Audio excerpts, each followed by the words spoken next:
First, his body is taken to the tent known as Ibu, or the place of purification. There the embalmers wash his body with good-smelling palm wine and rinse it with water from the Nile. One of the embalmer's men makes a cut in the left side of the body and removes many of the internal organs.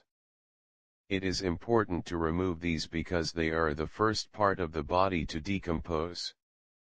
The liver, lungs, stomach and intestines are washed and packed in natron, which will dry them out. The heart is not taken out of the body because it is the center of intelligence and feeling, and the man will need it in the afterlife. A long hook is used to smash the brain and pull it out through the nose.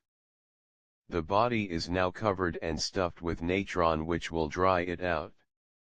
All of the fluids and rags from the embalming process will be saved and buried along with the body.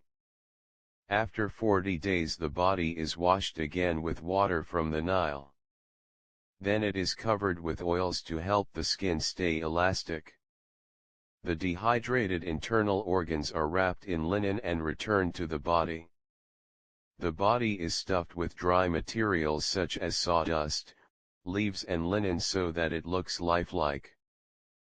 Finally, the body is covered again with good-smelling oils. It is now ready to be wrapped in linen. In the past, when the internal organs were removed from a body, they were placed in hollow canopic jars. Over many years the embalming practices changed and embalmers began returning internal organs to bodies after the organs had been dried in natron. However, solid wood or stone canopic jars were still buried with the mummy to symbolically protect the internal organs. The body has been cleaned, dried and rubbed with good-smelling oils.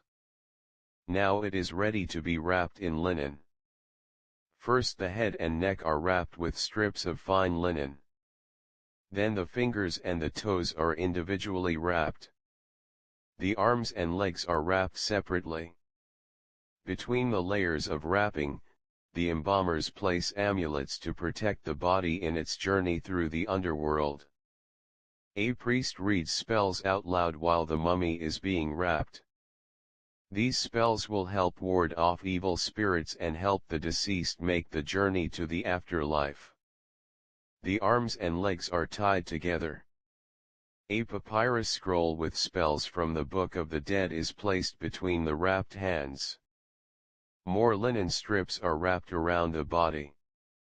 At every layer, the bandages are painted with liquid resin that helps to glue the bandages together.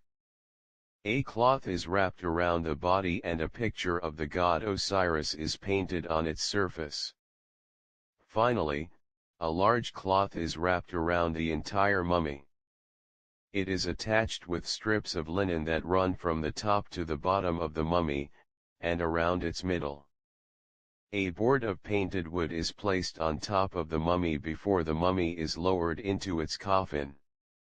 The first coffin is then put inside a second coffin. The funeral is held for the deceased and his family mourns his death. A ritual called the opening of the mouth is performed, allowing the deceased to eat and drink again. Finally, the body and its coffins are placed inside a large stone sarcophagus in the tomb. Furniture, clothing, valuable objects, food and drink are arranged in the tomb for the deceased. Now his body is ready for its journey through the underworld.